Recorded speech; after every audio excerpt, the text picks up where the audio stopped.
Hello everyone, welcome back to my channel. आज फिर से सुप्रीम कोर्ट ने एक बहुत इम्पॉर्टेंट लैंडमार्क जजमेंट पास करा है। हो सकता है आपको ये वीडियो थोड़ा लेट में देखने को मिले, but this judgment was passed on the 14th of July 2025। Case का नाम है Supreme Court on secretly recorded calls between spouses. Title से आप लोगों को समझ में आ गया होगा कि इस केस में किस चीज़ पे डिस्कशन होने जा रहा है। एंड प्लीज़ पूरा वीडियो एंड तक सुनिएगा and let me know your opinions in the comment section. तो ये जो जजमेंट पास हुआ है ये सुप्रीम कोर्ट ने पास करा है on the 14th of July. And जो बेंच थी उसमें 2 सुप्रीम कोर्ट के जजेस थे, उसमें से एक हमारी फर्स्ट फीमेल चीफ जस्टिस है। So now let's move on to the case background.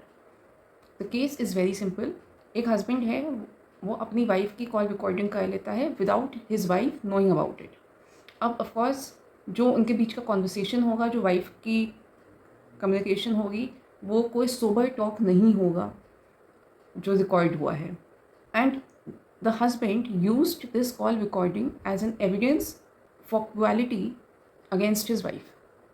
And दोनों का डिवोर्स केस ऑलरेडी चल रहा था, तो उस डिवोर्स केस में हस्बैंड ने उसको एक एविडेंस के फॉर्म में यूज़ किया है as an evidence of quality. Now according to section 13 of Hindu Marriage Act, ये call recording as a proof court में हस्बैंड ने रखी है। नाउ ये जो केस फैमिली कोर्ट में चल रहा था डिवोर्स का, इसमें फैमिली कोर्ट ने इस एविडेंस को अलाउ कर दिया and the court accepted it as an evidence of quality. Then further on ये केस हाई कोर्ट में पहुंचा। हाई कोर्ट ने इस एविडेंस को एक्सेप्ट नहीं किया एंड उसने कह दिया कि ये आपकी वाइफ के राइट टू प्राइवेसी को ख़त्म करता है, इसलिए ये आपका एविडेंस माना नहीं जाएगा, इसलिए this evidence is inadmissible in any court.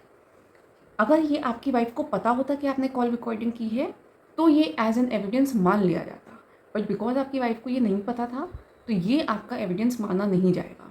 And high court ने इसको उस वाइफ की फंडामेंटल राइट का ब्रीच माना। एंड हाई कोर्ट ने जो 2 पहले केसेस हुए थे उनको रेफर करते हुए कहा that this is a breach of fundamental right of the wife, it is not admissible as an evidence for quality. And दूसरी चीज़ जो हाई कोर्ट ने कही कि हमको नहीं पता कि ये जो आपने रिकॉर्डिंग सुनाई है, is this just a part of the entire recording, कि ये कंप्लीट रिकॉर्डिंग है। एंड बिकॉज ये हमको नहीं पता है, it can be wrongly interpreted, इसलिए we can not use it as an evidence against your wife.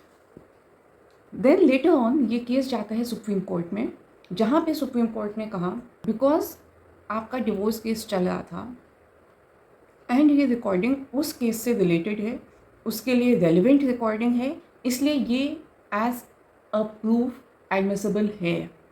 अब जो जो पॉइंट्स हाई कोर्ट ने कहे थे कि किन किन रीज़न से वो एविडेंस वैलिड नहीं है, उस पर सुप्रीम कोर्ट ने स्पेसिफिकली फोकस रखा है अपना एंड उस पर अपना डिसीजन सुनाया है।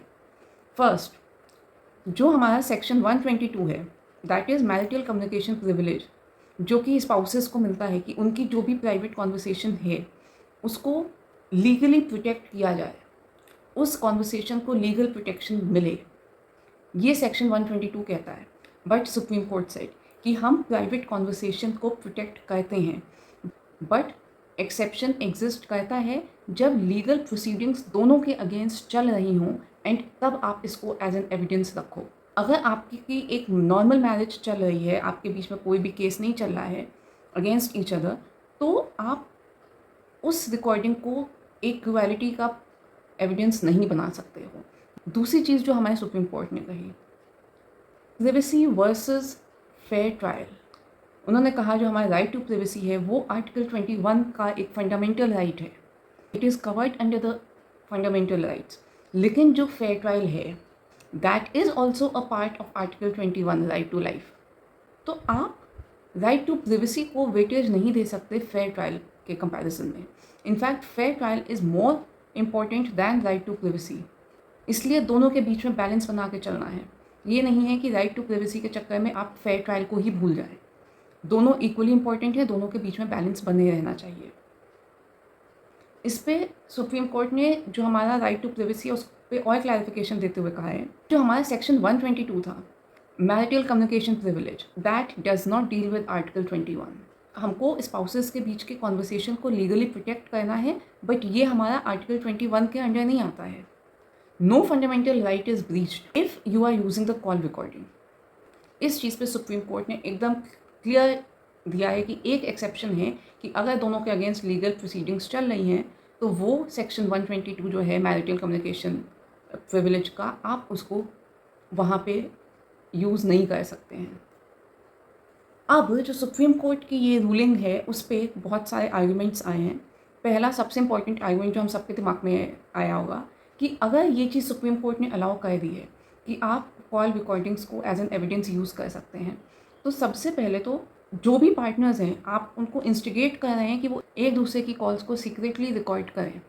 तो इस आर्गूमेंट पे जो कोर्ट ने बोला है, कोर्ट का कहना है कि अगर आपकी शादी उस लेवल पे पहुंच गई है कि आपको एक दूसरे की कॉल रिकॉर्डिंग करने की नीड है बिना एक दूसरे को बताए छुप के, तो उस मैरिज में ट्रस्ट ऑलरेडी ब्रोकन है। तो इन केसेस में आप एज एन एविडेंस अपनी कॉल रिकॉर्डिंग को यूज़ कर सकते हैं। It will be admissible by the court. Mental quality का कोई एविडेंस वैसे भी नहीं मिल पाता है।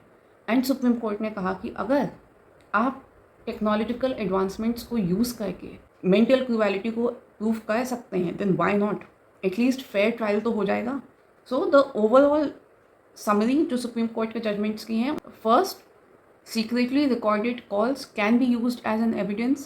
Second, right to privacy is not violated if there is a legal proceeding going on between the spouses. And communication privilege between the spouses is not absolute. कि आपको ये privilege दे दिया है कि आपकी conversations को protection मिलेगी तो आप हमेशा right to privacy को use कर सकते हैं। नहीं, आपका राइट टू प्रिवेसी उस केस में है when marriage is going on in a normal situation. जब एक ऑलरेडी लीगल बैटल चल रहा है उस टाइम पे आप अपना right to privacy fair trial के ऊपर नहीं रख सकते। So this was another landmark ruling by the Supreme Court. आपको क्या लगता है ये रूलिंग कितनी सही है कितनी नहीं? Please do comment down your views about it. And जिन्होंने अभी तक चैनल सब्सक्राइब नहीं किया है, प्लीज़ सब्सक्राइब कर लीजिए for more updates. Thank you.